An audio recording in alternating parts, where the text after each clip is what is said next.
Bienvenue dans cette présentation formation ccna.com intitulée Introduction aux technologies VLAN. Les objectifs de la présentation sont les suivants: définir et caractériser la notion de LAN et la comparer à celle de VLAN dans son fonctionnement, définir la notion de trunking VLAN, expliquer ses avantages et ses inconvénients, expliquer la notion de routage des VLAN, expliquer les différents modes sur les ports de commutateurs Cisco, définir les différents types de VLAN. Le plan de la présentation se découpe en 4 points. Premier point, introduction au VLAN. Second point, trunking. Troisième point, implémentation de la technologie. Dernier point, nomenclature des VLAN. Premier point, introduction au VLAN. Les technologies VLAN virtualisent un LAN. Quelle est la définition d'un VLAN? La virtualisation d'un LAN consiste en la séparation entre, d'une part, l'infrastructure physique et, d'autre part, les services de couche 2, liaison de données, qui sont fournis par les commutateurs. Soit une seule infrastructure physique peut supporter plusieurs LAN distincts, plusieurs réseaux locaux distincts. Quelle est l'utilité des VLAN? La technologie VLAN, un réseau local virtuel, permet de gérer et de maintenir plusieurs LAN séparés par du routage sur une seule et même infrastructure physique commutée. On peut considérer qu'un VLAN est une sorte de commutateur virtuel sur plusieurs commutateurs physiques. On peut aussi considérer qu'un VLAN est une sorte de domaine de diffusion dans lequel l'adressage IP doit être homogène. Quels sont les avantages de la technologie VLAN? Elle diminue la taille des domaines de broadcast, elle permet de classer le trafic, elle améliore la gestion du réseau, elle virtualise l'infrastructure en domaine IP et en quelque sorte elle améliore la sécurité.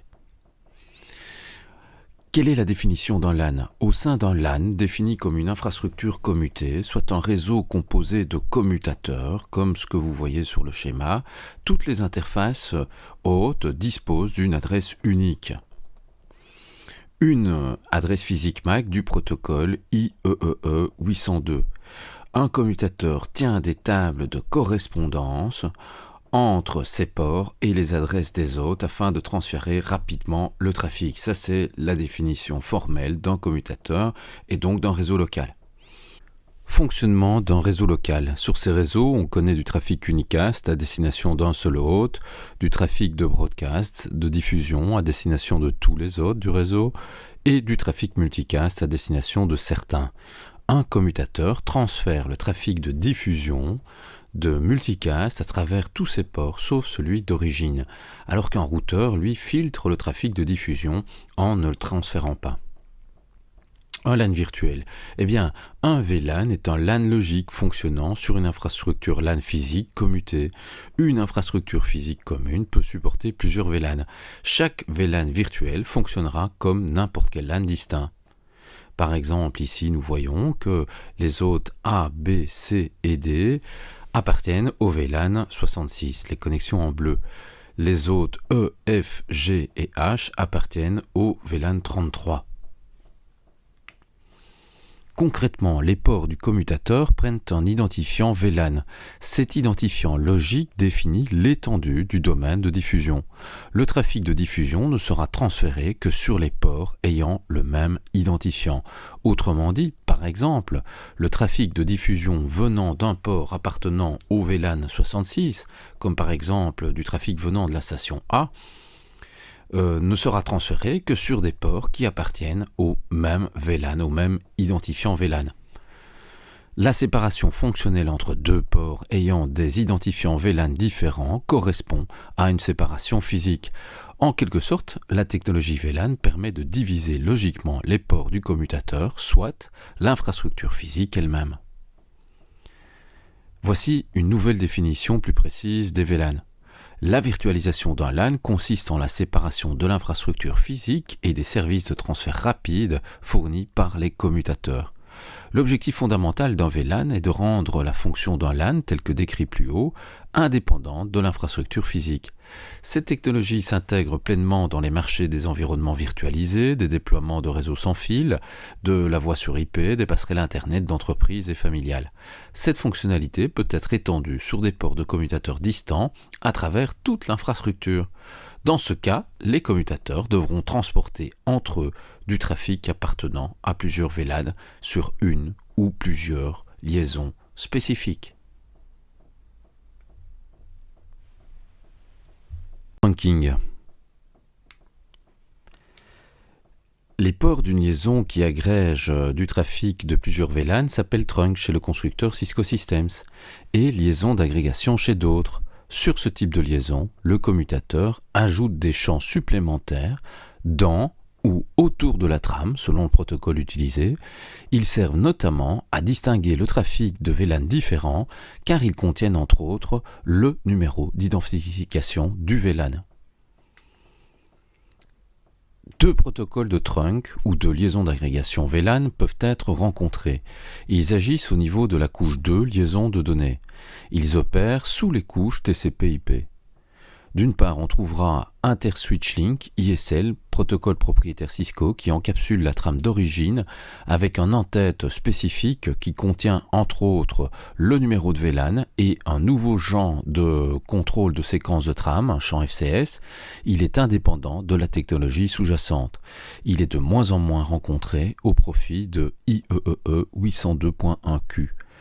IEEE 802.1Q.1Q, standardisé interopérable, ajoute une étiquette dans l'entête de la trame. C'est un ensemble de champs juste après le champ d'adresse MAC d'origine. Cette étiquette a une taille de 4 octets ou 32 bits, dont 12 bits sont consacrés au numéro de VLAN.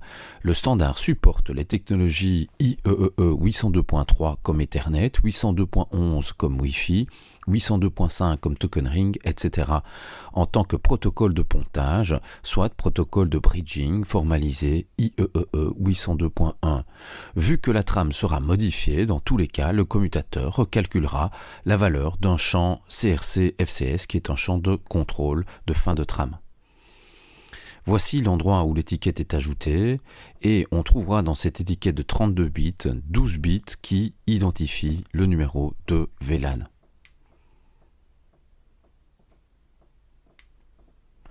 Si vous êtes curieux, vous pouvez toujours consulter les captures CloudShark qui sont laissées en ligne à l'adresse que vous voyez, où on peut constater le numéro du VLAN de la trame qui est ici identifié VLAN 10.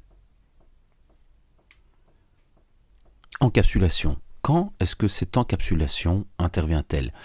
Un hôte A, par exemple, qui appartient au VLAN 66 configuré sur un seul commutateur, veut joindre l'hôte L qui est situé sur un commutateur distant appartenant au même VLAN.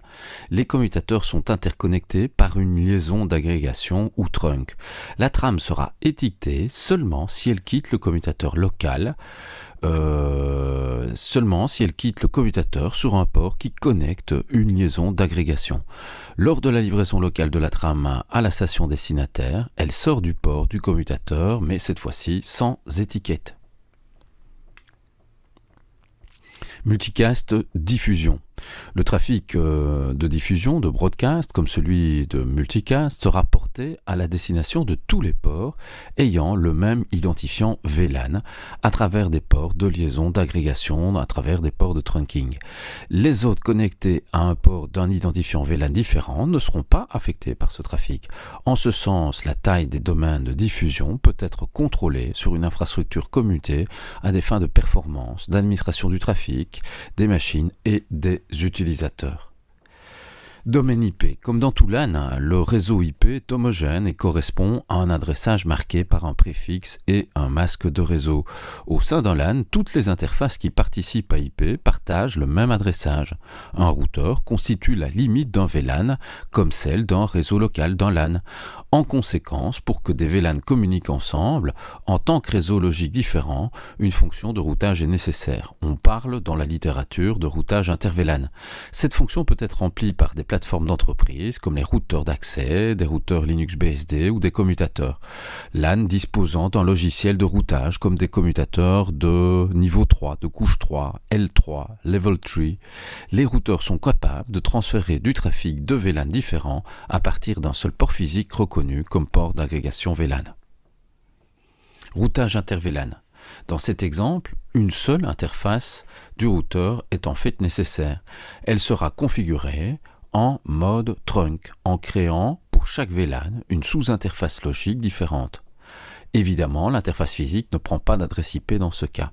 Il faut comparer ce cas qu'on appelle une configuration dite routeur on a stick, routeur en sucette, à ce qu'on trouverait de manière logique avec un routeur standard et une réflexion classique. Imaginons un seul commutateur avec deux VLAN qui sont configurés sur ce même appareil.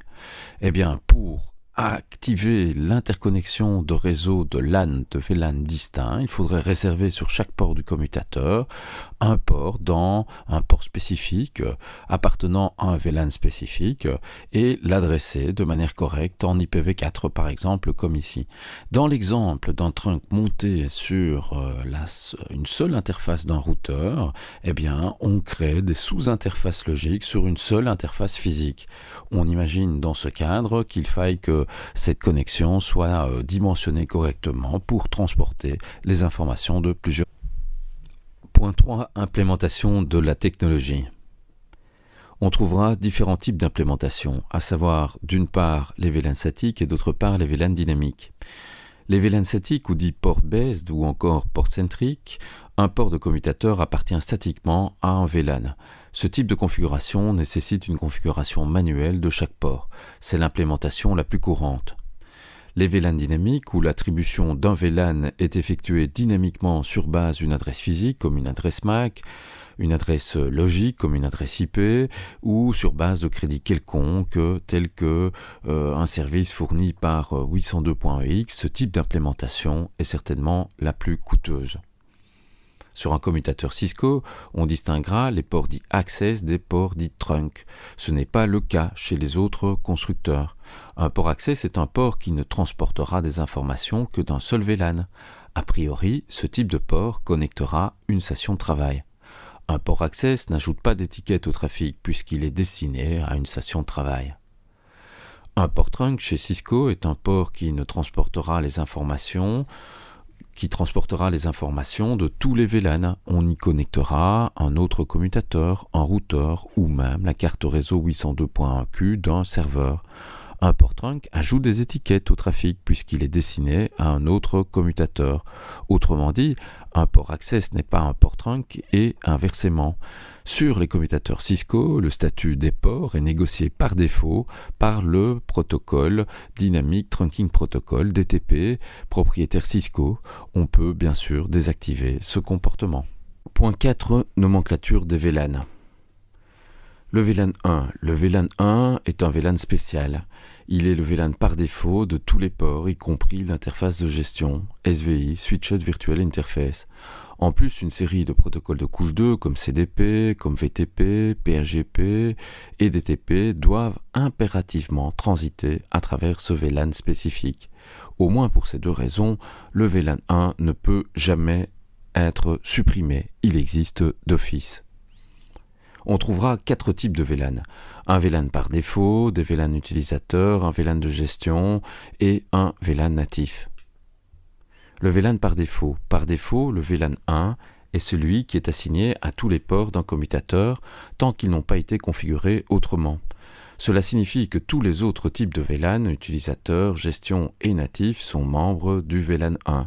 C'est la configuration par défaut d'un commutateur sortant d'usine. Les VLAN utilisateurs. On dira que ce type de VLAN est un VLAN normal dans le sens où il est celui qui a été configuré pour rendre une segmentation logique du commutateur dans le cadre de l'utilité des VLAN. La numérotation des VLAN est disponible sur 12 bits. Ceci dit, chaque modèle de commutateur aura ses limites en nombre total de VLAN supportés. Le VLAN de gestion. Le VLAN de gestion est un VLAN spécifique attribué au commutateur pour qu'il soit accessible via une adresse IP à des fins de gestion. Qu'il existe ou non une interface physique appartenant au VLAN de gestion désigné, on joindra le commutateur en IP via une interface virtuelle SVI de type VLAN X. Tout port access associé à ce VLAN X répond en IP pour l'interface virtuelle VLAN X. Dans les bonnes pratiques de configuration, on le distinguera, ce VLAN de gestion, du VLAN par défaut, d'un VLAN utilisateur ou encore du VLAN natif. Dans le cas d'une tempête de diffusion ou d'un souci de convergence avec Spanning Tree, l'administrateur devrait toujours avoir accès au matériel pour résoudre les problèmes via ce VLAN. Aussi, une bonne raison de séparer le VLAN de gestion des autres tient au fait évident de séparer logiquement les périphériques dignes de confiance des autres. Il s'agit alors d'appliquer les règles de sécurité nécessaires afin d'éviter par exemple que des utilisateurs classiques accèdent au matériel. La notion de VLAN natif n'intervient que lorsque l'on configure un port trunk. Quand un port est configuré en tant que tel, le commutateur ajoute à la trame une étiquette avec le numéro de VLAN approprié. Toutes les trames passant par un trunk sont ainsi étiquetées, sauf les trames appartenant au VLAN natif. Donc les trames du VLAN natif, par défaut le VLAN 1, ne sont pas étiquetées. Ce type de VLAN existe pour assurer une interopérabilité avec du trafic ne supportant pas l'étiquetage. Aussi, les protocoles de contrôle tels que CDP, VTP, PHGP et DTP sont toujours transmis par le VLAN natif. Si on change l'identifiant du VLAN natif, il faut le faire de part et d'autre de toutes les liaisons trunk. Le VLAN Voice. Pour assurer la qualité de service des communications vocales, le VLAN Voice se configure sur un port Access et crée une sorte de mini-trunk vers un téléphone IP.